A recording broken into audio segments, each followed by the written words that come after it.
My phone buzzes against the coffee table. My mother's name lighting up the screen.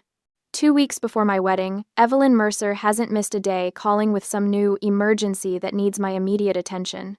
I let it ring 3 times, steeling myself before answering. "Hi, Mom." Seraphina.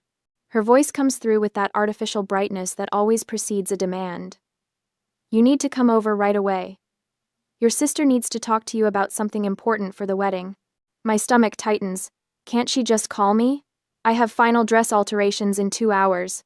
This isn't something that can be discussed over the phone. Mom insists, her tone sharpening. "Marin has been working on a surprise for you. You'll want to see it in person."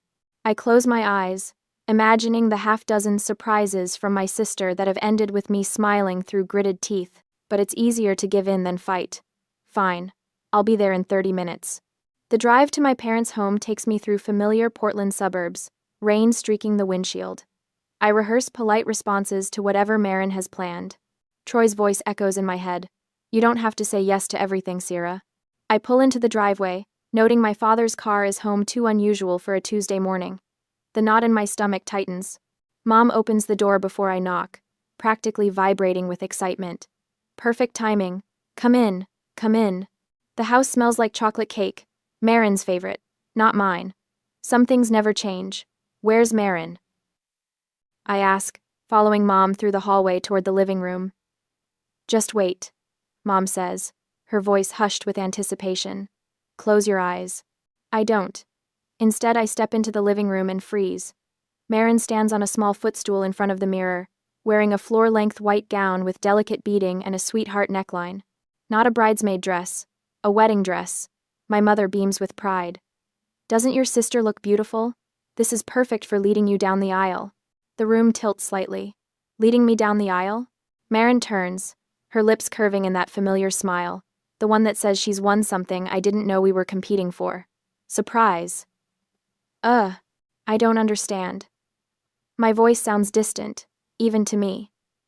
Mom rushes to explain, hands clasping together. "Well, since your father is walking you down, we thought having Marin lead the procession in something special would be so meaningful. She's your big sister, after all." "In a wedding dress?" The words come out sharper than I intended. Marin's face falls in practiced disappointment. "It's not technically a wedding dress. It's just bridal adjacent." My father stands in the corner, studying his shoes as if they hold the secrets of the universe. "I think it's inappropriate," I say, the words scraping my throat. "It looks exactly like a wedding dress." Mom's expression hardens. Marin deserves a special moment. She's been through so much emotionally. The familiar script unfolds. Marin deserves it. Marin needs. Marin. A memory surfaces. My 10th birthday. Mom served chocolate cake despite my request for strawberries. "Just let your sister have this. She's so picky. You'll eat anything," she had said, cutting Marin the first and largest slice. Another memory, bringing home straight A's, receiving a $20 bill slipped into my hand, with minimal acknowledgement. The same week, Marin's report card full of C's and D's earned her a $150 shopping spree for trying so hard despite her challenges. I look at my sister now, 20 years later, still being rewarded for simply existing while I bend and fold myself smaller. "It's not like anyone will be looking at you anyway with Troy there," Marin says, smoothing the white fabric over her hips. "He's so handsome. Everyone will be watching him." The casual cruelty lands like a slap. "I don't want you wearing white to my wedding." My voice sounds foreign, steady, clear. Mom's face flushes. "You've always been so selfish. Your sister just wants to share your special day." I look at my father, silently pleading for intervention. After a moment, he clears his throat. "Sarah, it's not worth fighting about," he says wearily. "Just let it go." The familiar sensation washes over me, the feeling of being erased, of making myself smaller to accommodate everyone else's needs. I've spent 28 years perfecting the art of disappearing. My phone rings in my pocket. "Troy. I need to take this," I say, walking outside onto the porch, hands trembling as I answer. Behind me, I hear Marin and my mother laughing. "Hey, how's it going with the alterations?" Troy asks. Something in my breathing must give me away. "What's wrong?" His voice sharpens with concern. "The dam breaks. They want Marin to basically wear a wedding dress and lead me down the aisle. Silence for 2 heartbeats, then, "I'm coming to get you. This ends now."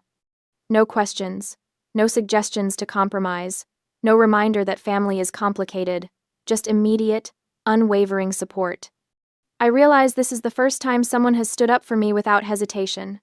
"I'll be fine," I say, my voice steadier. "I'll meet you at home." I hang up and return inside, a strange calm settling over me. 3 faces turn toward me, expressions ranging from triumph to wariness. "I need to think about this," I say quietly. My mother blinks, surprised by my lack of immediate surrender. "Well, we need to decide soon. The dress needs alterations." I nod, picking up my purse. "I'll call you tomorrow." As I leave, I hear my mother's voice. "Don't worry, she'll give in. She always does." I slide into my car, tears streaming down my face as I pull away from the house. But beneath the pain, something new takes root. This time, I won't give in. This time, everything changes. I push open the door to my apartment, half expecting to find it empty. Instead, Troy stands in the middle of the living room, pacing like a caged animal. The sight of him solid, present, already here for me breaks something loose inside my chest. "Tell me everything, everything," he says, crossing the room and taking my hands in his. "From the beginning." His touch anchors me as words tumble out, not just today's betrayal, but older wounds long buried. "When I was 12, my grandmother gave me her sapphire necklace. It disappeared from my jewelry box a week later." Troy's fingers tighten around mine as I continue. "Mom accused me of being careless, and said I probably lost it at school. The memory still stings. 2 months later, I found it in Marin's pocket when I was doing laundry. When I told Mom, she said I was just trying to get Marin in trouble." Troy guides me to the couch, his expression darkening. "Then there was Mark, my first boyfriend when I was 16. I haven't thought about this in years. Marin told my parents she saw him with his arm around another girl at the mall. They grounded me for a month, and wouldn't let me see him. By the time I could, he'd moved on." "And the other girl?" Troy asks softly. "His cousin, visiting from Seattle." I laugh without humor. "I found out later from his friend. No one believed me when I tried to explain." Troy listens, really listens, in a way no one in my family ever has. His face grows more serious with each story, until he leans forward, his eyes locking with mine. "Seraphina, what they've been doing to you is psychological abuse." The words hang between us like a physical presence. I pull my hands away, shaking my head. "They're just a normal family with favorites." The defense sounds hollow even to my ears. Normal families don't systematically sacrifice one child for another. Troy's voice remains gentle, but his words cut through decades of carefully constructed excuses. "What they're doing with this wedding is just the latest in a pattern that's been happening your entire life." The truth of it crashes over me like a wave, and suddenly I can't breathe. Tears spill down my cheeks, as everything I've been holding back for years breaks free. "I want to cancel the wedding," I sob. "Or elope. Anything but this." Troy takes my face in his hands, his thumbs brushing away tears. "No, if we run, they win. They've taken 28 years from you. They will not take this day." A knock at the door interrupts us. June stands in the hallway, holding bags of takeout and a bottle of wine. "I come bearing reinforcements," she announces, her smile fading when she sees my tear-stained face. "Oh, honey, what happened?" Over pad thai and red wine, I tell June everything. About the white dress. About Troy's declaration that what my family does is abuse. About the lifetime of moments where I've been taught that my needs come last, if they matter at all. "We need a strategy," Troy says, reaching for his phone. "Not revenge, but boundaries and consequences." He calls his brother Caleb, putting him on speaker. "We need your professional assessment of a situation." Caleb's security expertise brings clarity to the chaos in my head. After hearing the details, his voice comes through serious and certain. "This is manipulative but predictable behavior. People who've gotten away with this kind of thing for decades don't stop just because you ask nicely." June scrolls through her phone, brow furrowed. "I'm looking at texts from Marin over the years. There's a pattern here." She reads aloud. "I don't know why you'd want that haircut with your face shape. Don't worry about looking cheap at the rehearsal dinner. No one will notice you anyway. Each example lands like a stone in my stomach. How had I normalized this for so long? I open my laptop, checking email. I should look at the wedding correspondence. What I find feels like a punch to the gut. My mother emailed the wedding planner last week requesting special seating for Marin at the front with the bride. I keep scrolling, the betrayal deepening. She also contacted the photographer about special sister photos during the ceremony. Troy's brother arrives with security contracts while we're still processing these discoveries. He lays them on the coffee table with a grim expression. What if no one believes me? The fear rises, thick in my throat. What if everyone takes their side? June reaches for my hand. I've watched them do this to you for years, Sarah. Remember your 25th birthday? Your mom spent the whole dinner talking about Marin's promotion, then criticized your outfit when you finally spoke up. Troy remains steady beside me. People will see the truth when it happens. I reach for my phone, hesitating before dialing. Uncle Mateo answers on the third ring. Seraphina? Everything okay, sweetheart? I tell him everything, my voice growing stronger with each word. His response brings the first real comfort I've felt all day. I've watched this happen your whole life, Sarah. It's time it stopped. His voice grows fierce with protection. And if Jacob won't walk you down the aisle, I will. It would be my honor. We spend the next hour making strategic decisions, not in anger but with clear-eyed purpose. Hire professional security with explicit instructions about white dresses. Communicate with the venue about potential disruptions. Create and enforce a strict guest list and dress code. Assign June and Caleb to run interference with guests. We're not getting revenge, Troy emphasizes, his hand warm on my back. We are setting a boundary and enforcing it. Later, when everyone has gone, I make my first quiet stand, changing my phone settings to send family calls directly to voicemail. The small act feels monumental, like stepping onto foreign soil. Troy watches me from the doorway of our bedroom. You okay? I think I will be, I say, surprised to find I mean it. That night, I slept peacefully for the first time since our engagement, Troy's protective presence beside me, dreaming not of white dresses or family betrayal, but of a future where I finally, fully belong. 2 days pass in a strange fog of notifications. My phone won't stop vibrating, each alert sending a small earthquake through my nightstand. I scroll through the notifications without opening them. 14 missed calls from Mom, 8 from Marin, and a single text from my father. Your mother is very upset. Call her. I set the phone down and stare at the ceiling. Troy's arm rests protectively across my waist, his breathing still steady with sleep. The digital clock reads 6:24 a.m. My phone buzzes again. A voicemail notification. I slip out of bed, careful not to wake Troy, and take the phone to the bathroom. Mom's voice fills the small space, syrupy sweet at first. Seraphina, honey, I know you're upset, but you're overreacting. It's just a dress. Call me back.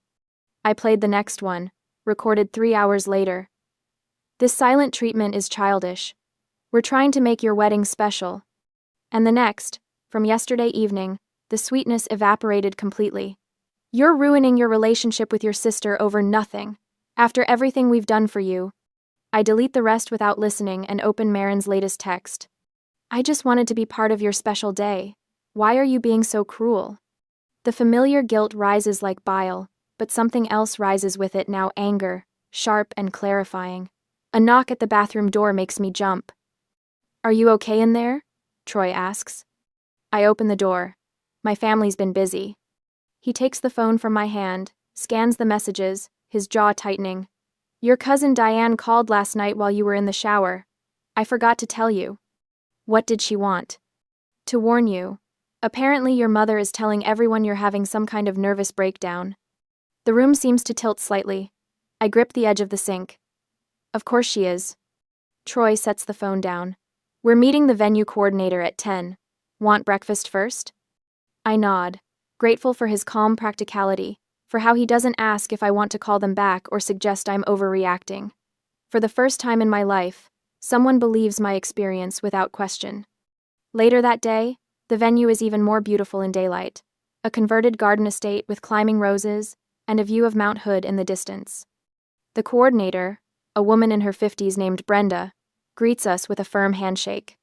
So tell me what I can help with today, she says, leading us to her office. Troy takes my hand. We anticipate some uninvited individuals may try to cause a disruption at our wedding. I brace for skepticism, for the familiar tilt of her head that would indicate she thinks we're overreacting. Instead, Brenda nods knowingly. You'd be surprised how often family drama happens at weddings. Tell me exactly what you're concerned about. The words catch in my throat. How do I explain 28 years of being the family scapegoat? How my sister and mother turned my wedding into another opportunity to erase me? Troy squeezes my hand. Specifically, we're concerned that the bride's sister may attempt to attend in what amounts to a wedding dress. Brenda's eyebrows rise slightly. Well, that's a new one, but easily addressed. She pulls out a contract, points to a section, and adds a handwritten clause. Any guest, besides the bride, attempting to enter in a wedding dress or similarly disruptive attire will be denied entry. She has me initial it, her matter-of-fact attitude making the situation feel manageable rather than catastrophic. Will your mother support this decision? She asks. I laugh, the sound brittle even to my own ears. She's the one who suggested my sister wear white in the first place. Brenda doesn't look surprised. She just adds another note to the file. We'll have additional security posted at all entrances. We sign the final contracts, and as we leave, I feel both lighter and heavier protected, but saddened by the necessity of it all. Back home, a package waits by the door. My wedding dress. June arrives minutes after we do, her timing suspicious enough that I know Troy called her. Want to try it on? She asks, her excitement genuine. In the bedroom, I step into the ivory gown, the weight of it settling around me like armor. June zips it up, then steps back, hands covering her mouth.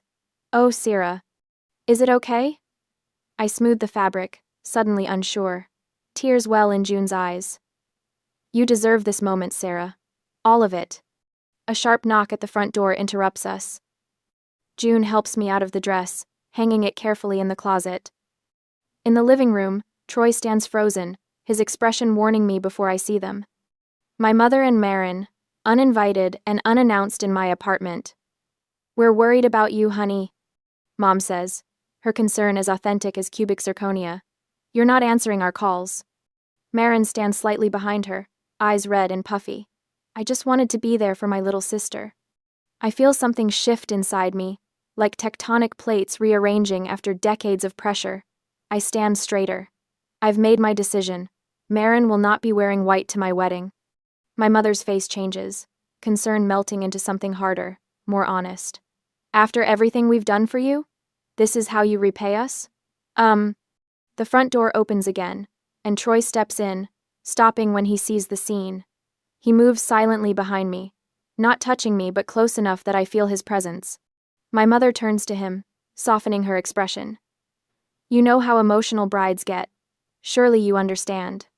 I understand perfectly what's happening here, Troy says, his voice carrying the chill of absolute certainty. Marin steps forward, tears falling on cue. If I can't wear what I want, I'm not coming. The threat hangs in the air, meant to crumble my resolve. All my life, their approval has been oxygen, necessary, constant, and withheld just enough to keep me gasping. That's your choice, I say quietly. My mother's mouth opens slightly, shocked by my failure to surrender.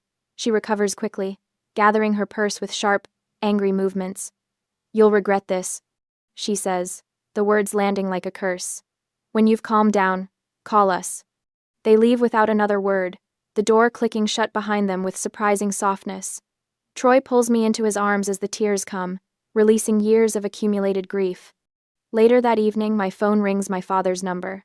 I answer, hopeful despite myself. Seraphina, he says, his voice hesitant. It's his first solo contact in years. Your mother and sister are devastated. Can't you compromise? I close my eyes against fresh tears. Dad, I've compromised my entire life, not my wedding day. A long pause, his uncomfortable silence more telling than words. Finally, he sighs. I'll try to talk to them. I hang up, not believing him but appreciating the gesture.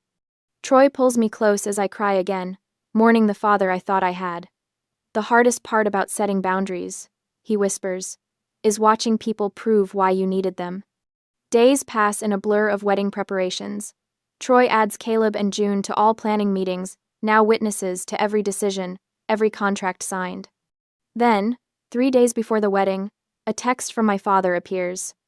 Your mother and sister are very hurt. I don't know if I can walk you down the aisle with all this tension. I read it twice, the abandonment complete now. My hands shake as I call Uncle Mateo. Seraphina, he answers warmly. How are you holding up? Dad might not walk me down the aisle, I say, the words rushing out before I lose courage. Would you do it? It would be my honor, Seraphina, he says without hesitation. I've watched you grow into an amazing woman. The night before the wedding, I lie awake beside Troy, trembling with the realization that tomorrow could be the end of my relationship with my family. The thought brings both grief and strange relief. June sleeps on our couch, her quiet snores a comforting reminder that family isn't always blood. I slip out of bed and find my journal in the dark, writing by the glow of my phone. I will choose myself no matter what happens. The words look foreign on the page, hopeful, certain, and finally my own. On the wedding day, the morning light spills through the bridal suite windows as June fastens the last pearl button on my wedding dress. The other bridesmaids flutter around me, adjusting my veil, touching up makeup, snapping photos I'm barely present for.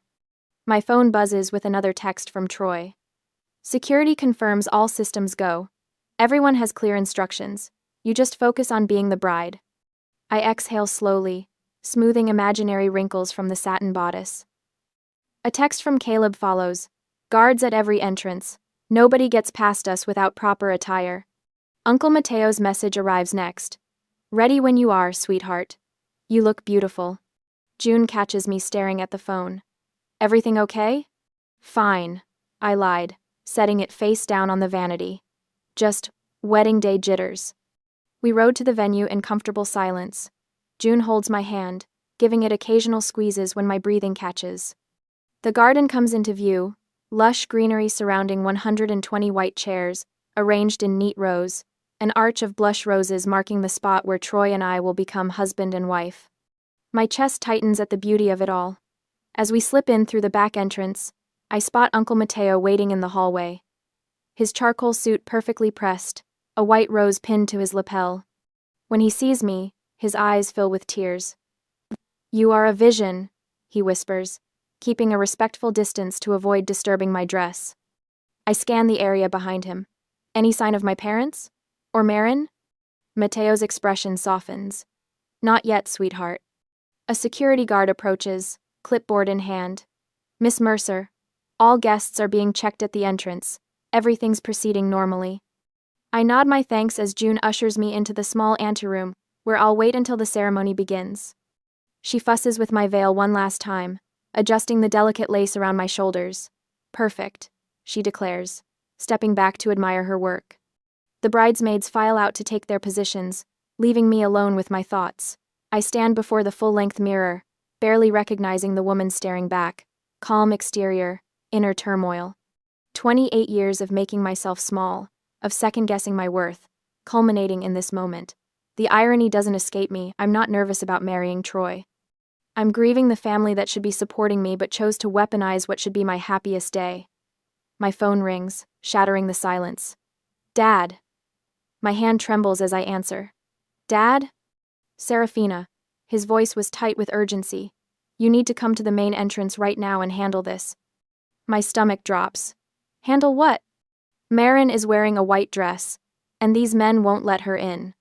The accusation in his tone makes my knees weak. You're making the family look bad in front of everyone. Hot tears well up, blurring my reflection in the mirror. Dad, did you know she was planning this?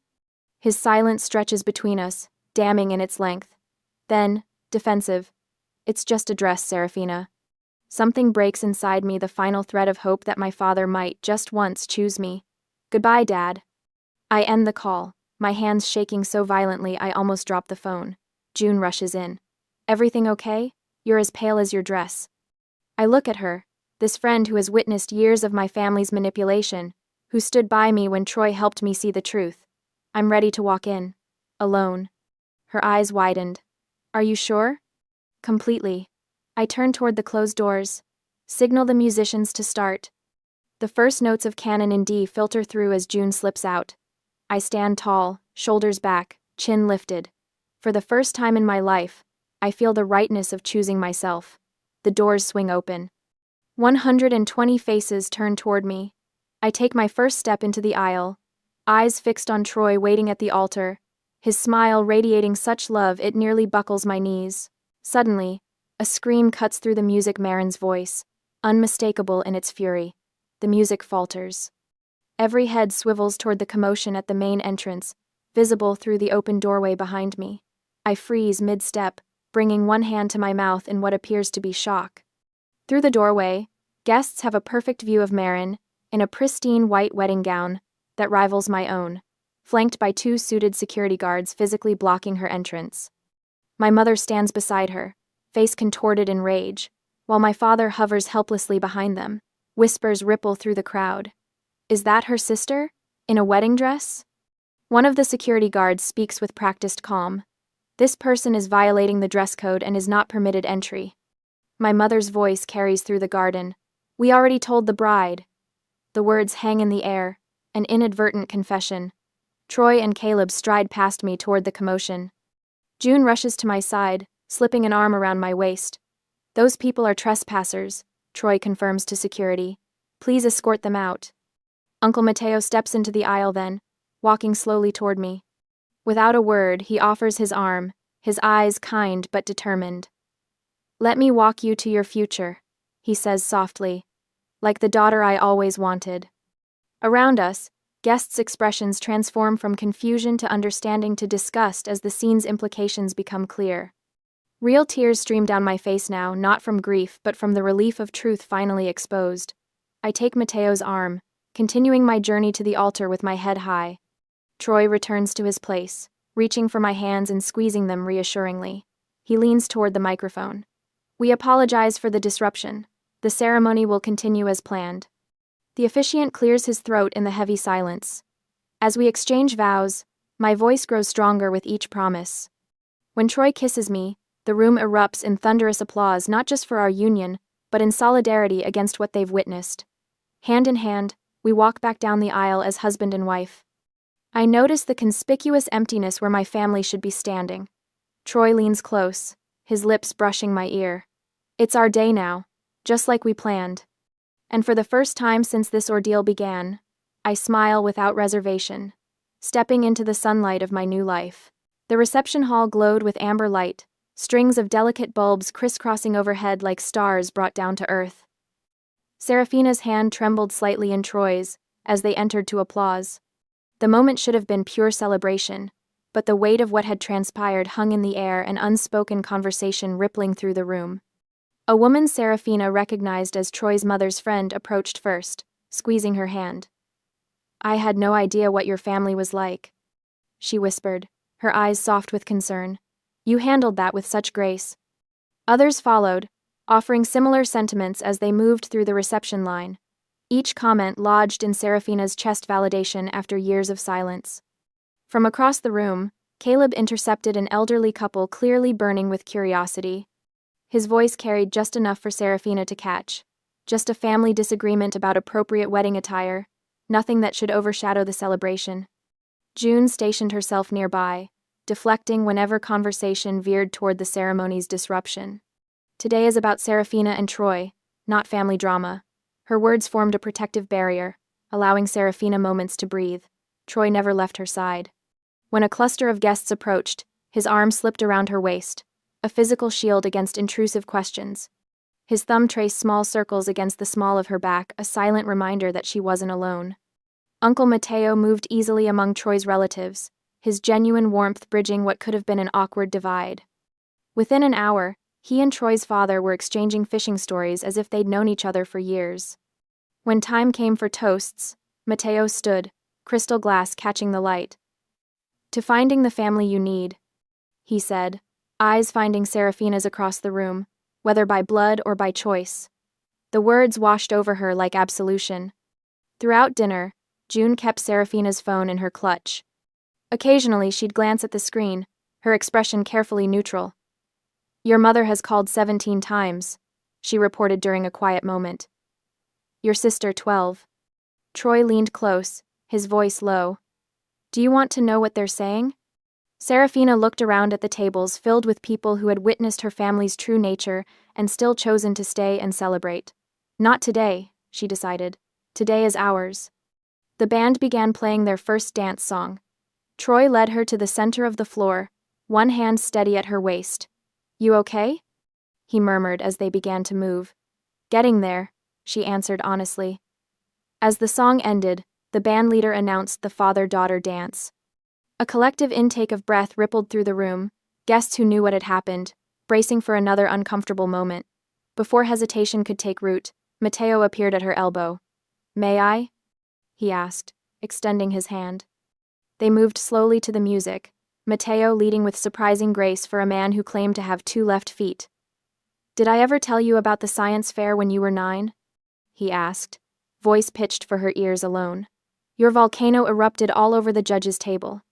A surprised laugh escaped her. I was mortified. Jacob missed it working late again, but I saw how bright you were, even when no one else noticed. Mateo's voice caught. I should have said something sooner about how they treated you. You're here now, Seraphina said, realizing it was enough. The reception flowed into a blur of genuine laughter and unexpected joy. Troy's mother pulled Seraphina into a fierce hug during a line dance, holding her like the daughter she'd never had. We're so glad you're part of our family now, she whispered. Later, Troy tugged Seraphina away from the celebration, leading her to a small garden terrace outside the venue.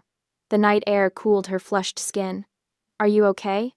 He asked, studying her face. Really okay? She considered the question, searching past the surface answer. It hurts, she admitted finally, but I feel free. When they returned, the celebration continued undiminished. They cut the cake, fed each other bites, and danced until Seraphina's feet ached in her wedding shoes. No family drama could touch the genuine happiness she felt in these moments. As the night wound down, guests departed with warm wishes. June and Caleb insisted on handling final details while the newlyweds slipped away. In the car, Seraphina finally retrieved her phone from June's care. The screen lit up with notifications, dozens of missed calls and texts that grew increasingly frantic. Marin, you've ruined everything. How could you humiliate me like this? Evelyn, this is unforgivable. You've broken your father's heart. Unknown cousins and relatives she barely spoke to had left voicemails demanding explanations. She put the phone away, too exhausted to engage. We don't have to deal with that tonight, Troy said, eyes on the road. Their honeymoon suite took her breath away. Roses and candles arranged by Caleb and June covered every surface, transforming the hotel room into something magical. The door had barely closed when Seraphina's carefully maintained composure crumbled. She sank onto the bed in her wedding dress, sobs racking her body. Years of swallowed pain poured out in waves. Troy didn't try to stop her tears. He simply sat on the floor beside the bed in his expensive suit, one hand holding hers, anchoring her through the storm. You're safe, he said simply. You did the right thing. This is our day now. Through blurred vision, she looked at this man who had stood by her without question. The realization settled into her bones. She had chosen correctly. The old war was over. Her new life had begun. That night, more calls and texts flooded in, accusations and guilt wrapped in family obligation. Seraphina watched them appear on her screen, feeling strangely disconnected from their power. I think I need to respond once, then be done with it, she said. Troy nodded. Whatever you decide, I'm with you. She drafted a single message to the family group chat, fingers steady on the screen. We need space. Your actions at our wedding were unacceptable. When you are ready to accept responsibility and offer a sincere apology for deliberately trying to ruin our day, we can talk. Until then, do not contact us. Troy read it over her shoulder, nodded his approval. She hit send, then powered off her phone completely. Let's start our honeymoon early, Troy suggested, loosening his tie. First flight out tomorrow. They packed quickly, the impromptu change of plans feeling like another small victory, another choice reclaimed. Later, standing at the window looking at the night sky, Seraphina felt Troy's arms wrap around her from behind, his chin resting on her shoulder. I always thought standing up to them would feel like revenge, she confessed, but it doesn't. What does it feel like? He asked. Seraphina took a deep breath, realizing it came easier now, like finally being able to breathe. 6 months after our wedding, I sat cross-legged on our living room sofa, laptop balanced on my knees. The late afternoon sun filters through gauzy curtains, illuminating photos from our European honeymoon displayed on the wall. Troy and I beneath the Eiffel Tower, us laughing on a gondola in Venice. Small, captured moments of joy that remind me how far I've come. My phone rings on the coffee table. I glance at it, noting with quiet satisfaction that I no longer flinch at unexpected calls. A year ago, each ring carried the possibility of my mother's manipulations or Marin's latest drama. Now it's just a phone. Troy enters from the kitchen with 2 steaming mugs of coffee, setting mine within reach. He kisses my forehead, our comfortable routine, before settling beside me. Working on the Henderson project? He asks, glancing at my screen. I nod, saving my document before closing the laptop. Just finished. The wedding wasn't the problem. It was merely the symptom of 28 years of carefully orchestrated abuse. My weekly therapy sessions have given me language for what happened. Scapegoating, triangulation, emotional neglect. Words that explain why I spent decades making myself smaller to accommodate Marin's expansiveness. No contact with my parents or sister has been maintained, though their attempts continued for months. Voice messages slowly evolved from Mom's tearful guilt trips to terse demands that I stop being ridiculous. Marin sent texts, laced with accusations. Dad's silence spoke volumes. The extended family divided predictably. Aunt Caroline called to express her disappointment in my cruelty toward family. Uncle Mateo and a handful of cousins understood my position. Most simply faded away, uncomfortable with taking sides. My laptop chimes with an incoming email notification. I flipped it open, surprised to see my father's name in my inbox, his first solo communication since the wedding. The message is brief, awkward. I hope you're doing well. Your mother still won't discuss what happened. I turn the screen toward Troy. From my dad. He reads it quickly. Do you want to respond? I consider this, testing my emotional reaction. Not yet. He's still not acknowledging anything. The doorbell rings. June arrives for dinner, her arms laden with a bottle of wine and a cloth-covered dish. After hugs and kitchen puttering, we settle at the dining table. So, June says, refilling her wineglass. Marin's engaged. The words land between us. 6 months ago, they would have triggered panic, wondering if history would repeat itself with another family member's attempt to overshadow me. Now I feel a surprising calm. That's her journey now, I say simply. Troy watches me carefully. Does it bother you? I consider this honestly. I wish her happiness. I just can't be part of it. The doorbell rings again. Troy answers while I clear our plates. I no longer startle at unexpected visitors, no longer assume every interruption brings disaster. Troy returns with a small package. Delivery for you. Inside the cardboard box lies a silver-framed photograph from Uncle Mateo. The image shows him walking me down the aisle, both of us smiling through tears. His note reads, "The day I gained a daughter. Family is what we make it." I place it prominently on the mantel, rearranging our other photos to make space. My phone rings, Dad's name on the screen. This time, I answer. Hello. Jacob's voice comes through hesitantly. Marin's planning her wedding. Your mother wants to know if you'll attend. I settle into my resolve, nothing wavering. Has anything changed, Dad? Has anyone acknowledged what happened at my wedding? His uncomfortable silence stretches, then, "It was just a misunderstanding, Seraphina." Then my answer is no. I wish them well. I end the call without anger, just certainty. Troy takes my hand across the kitchen counter. I squeeze his fingers, processing the conversation. I don't feel guilty anymore, I realized aloud. That's new. Later that evening, our home fills with laughter and genuine warmth as we host June, Caleb, and Mateo for dinner, passing dishes around the table, telling stories, pouring wine. It feels like family.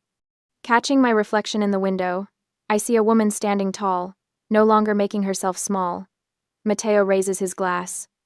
To chosen family and hard-won peace. I lift mine in response. And to learning that true revenge isn't a single moment. It's building a happy, healthy, respected life whether your family is part of it or not. After everyone leaves, Troy and I slow dance in our living room. No music plays, just the rhythm of our shared journey. Sometimes I still miss the family I thought I had. I admit against his shoulder. That's because you have a good heart, Troy says, his arms steady around me. I look up at him, at this life we've built. But I wouldn't trade this life, this real life, for anything.